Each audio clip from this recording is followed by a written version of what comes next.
安定化ミッションへの拠出、アフリカ地雷対策プラットフォーム、女性、平和、安全保障の推進などを通じて、アフリカと共に取り組んでまいります。アフリカは今や責任あるプレイヤーとして世界秩序の形成に力強く参画をしています。国際社会においてアフリカ諸国の声が一層反映されるような責任あるグローバルガバナンスの構築に我が日本国はアフリカと共に取り組んでまいります。アジェンダ2063の目標にも含まれる法の支配、グッドガバナンスの強化に向け、アフリカ諸国と協力してまいります。我が国は人間の安全保障の理念に基づき、SDGs 達成に向けた取り組みを進めてまいります。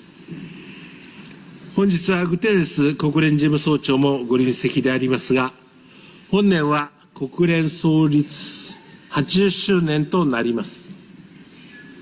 80周年の本年、我が日本国は国連安全保障理事会改革の具体的な進展に向けて、アフリカ諸国とともに行動をいたしてまいります。TICAD9 で提唱した法の支配に基づく自由で開かれたインド太平洋の推進でも、アフリカとさらに密接に協力をしてまいりたいと考えています。これからはアフリカ発のソリューションが日本を含む国際社会を救う、そのような時代になります。日本はアフリカと共に歩み、解決策を提供し合う、できるパート。bastando que as duas partes, não apenas uma, se mostrem disponíveis a negociar a paz.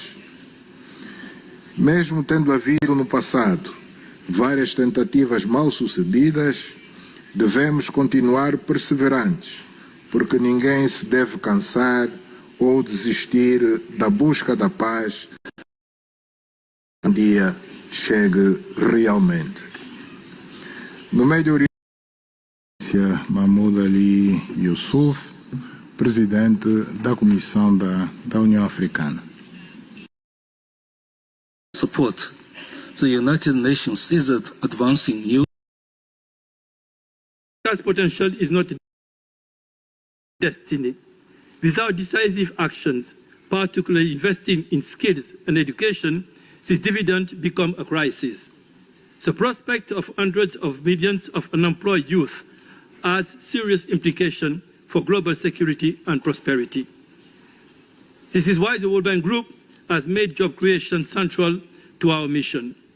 At the World Bank Group, three interconnected pillars guide our strategic response. First, laying foundations through IBRD and IDA, we invest in essential infrastructure, health and education. Second, in knowledge and policy advice, we provide governments with analysis and tools to attract investment and promote transparency. Third, in mobilizing capital, through IFC and MIGA, we are innovating to bring private investment to where it is needed most, using financial solutions and risk guarantee.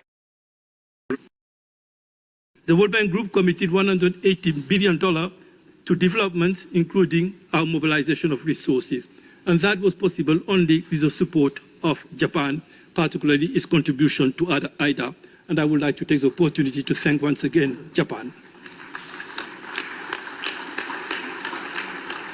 We are today launching a transformative initiative with the UN system, with the African Development Bank, with the African Union.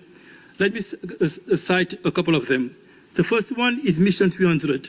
Our flagship initiative in partnership with those institutions is to bring 300 million African electricity to 300 million Africans by 2030. And I would like to thank all the heads of government who are part of this initiative and the support they are bringing us to reach this goal.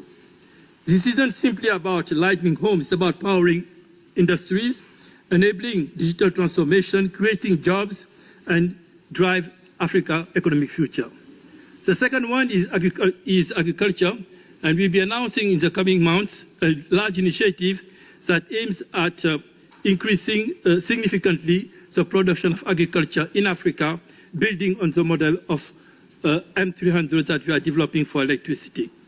I would like to say that 3/4 of IDA resources are going to Africa, and the continent is benefiting for our efforts. I would like to thank Japan for this contribution once again.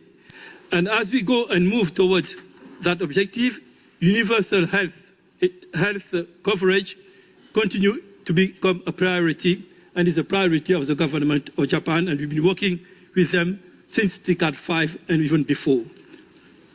We have created hubs to support these initiatives. The hubs have been created in Japan on health. Another hub has been created for business development because we would like to bring more Japanese companies to invest in Africa. But I will not stop without talking about something which is very important, the resilience.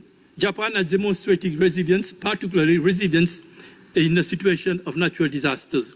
And many African countries today are hit by some natural events which are affecting their development. Cape Verde is a recent example with a hurricane, and other African countries are today recording floods. So building on the experience of Japan in fighting these natural disasters will be also another priority of the World Bank Group. As we launch TICAD9, we see Africa not as it was, but as it will be, a continent where every young person finds meaningful work and possesses the skills gained through quality education and health system to thrive in tomorrow's economy, where business has the capital to grow and innovate, where local solutions address local challenges. This vision requires all of us. Government must create enabling conditions, development partner must provide expertise and resources, and the private sector must bring innovation and investment.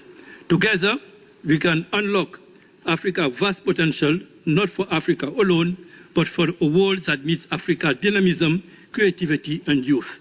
TICAD is our moment to transform partnership into action, to move from dialogue to delivery, and potential to prosperity. This path is clear. The partners are ready. The moment is now. Thank you very much.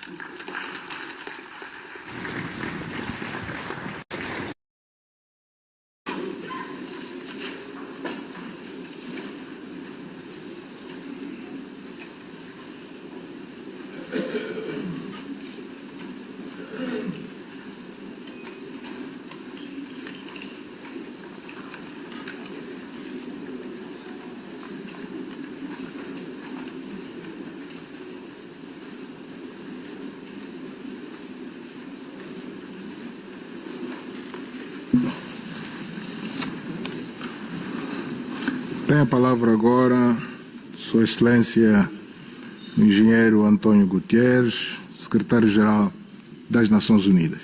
Tem a palavra.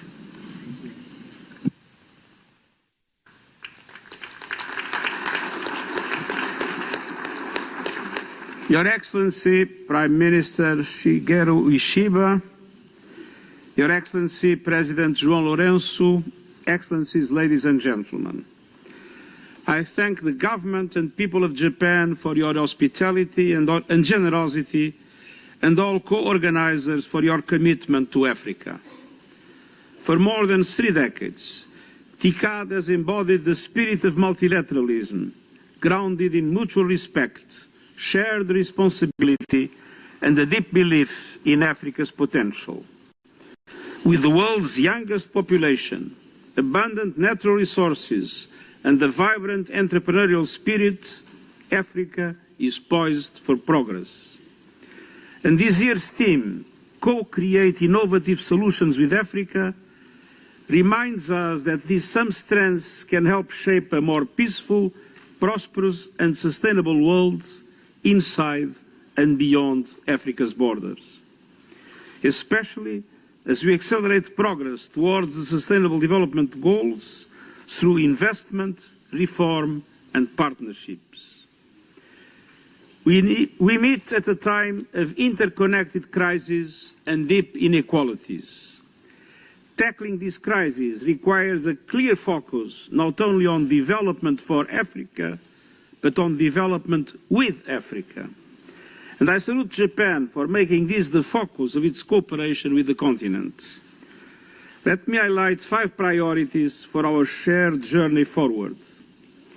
First, we must reform institutions of global governance, both political and financial, to reflect today's realities. Africa must have a stronger voice in shaping the decisions that affect its future. That includes long overdue reform of the Security Council, where incredibly Africa has no permanent member and other regions remain underrepresented.